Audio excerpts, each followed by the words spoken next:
Assalamualaikum warahmatullahi wabarakatuh. Perkenalkan, nama saya Nurul Qodima dengan NIM K1A121060.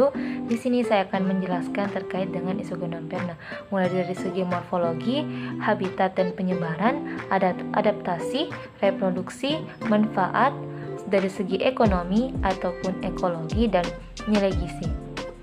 Yang pertama, kita akan membahas terkait dengan morfologi.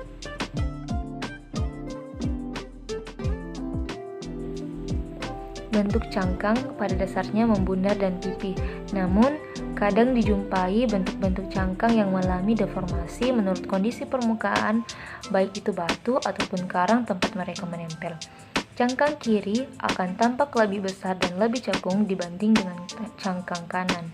Kedua cangkang tersebut bersatu pada bagian punggung dan dihubungkan oleh sepasang engsel. Bagian dalam cangkang akan tampak berwarna putih dan warna cangkangnya tampak berwarna coklat kemerahan. Selanjutnya terkait dengan habitat dan penyebaran. Habitatnya, Isogenon perna banyak ditemukan di perairan Indonesia yang berbatu ataupun yang berterumbu karang. Substrat dasar merupakan salah satu faktor yang mempengaruhi penyebaran dari hewan ini. Karena selain berperan sebagai tempat tinggal, juga sebagai perlindungan dari organisme yang dapat mengancam kehidupan mereka. Pendistribusian sedimen ataupun substrat dapat dipengaruhi oleh pasang surut, gelombang, dan debit air ataupun interaksi faktor biofisik kelautan lainnya. Baik, selanjutnya terkait dengan adaptasi. Pada ekologi hewan ini dibutuhkan kondisi alami dengan air yang tenang, dengan sirkulasi ataupun salinitas yang cukup mendukung. Salah satu bentuk adaptasinya yaitu mempertahankan keseimbangan cairan ion tubuh terhadap fluktuasi salinitas eksternal. Cara mempertahankan keseimbangan ion terhadap salinitas yang rendah yaitu dengan cara osmosis. Hewan ini juga akan menyaring partikel yang masuk ke dalam tubuhnya, salah satunya melalui silia. Beberapa peran utama silia yakni sebagai pembangkit air, sebagai penyaring partikel makanan, sebagai penggerak makanan, serta menolak benda-benda asing.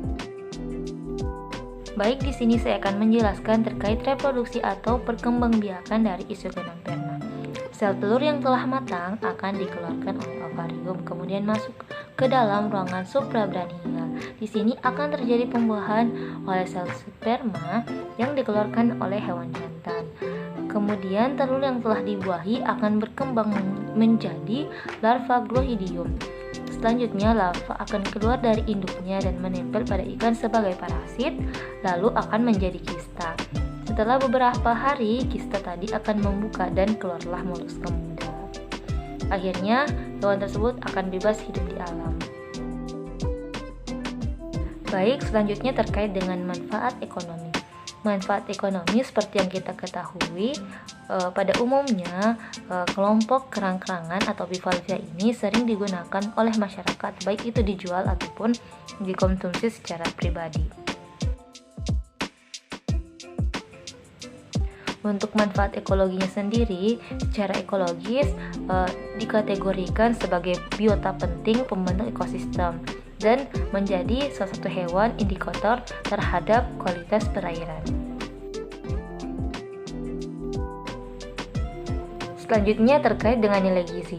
Ternyata pada hewan ini juga memiliki kandungan gizi yang cukup besar, hampir sama dengan biota laut lainnya dan dapat menunjang kebutuhan pangan masyarakat. Hewan ini dikatakan sebagai komplit protein karena memiliki kandungan asam amino esensial yang cukup besar, yakni sekitar 85 hingga 95%. Di dalamnya juga terkandung arginin, lisin, asam lemak omega 3 dan omega 6, serta banyak kandungan gizi lainnya. Baiklah, sekian paparan materi dari saya akhiri dengan ucapan wassalamualaikum warahmatullahi wabarakatuh.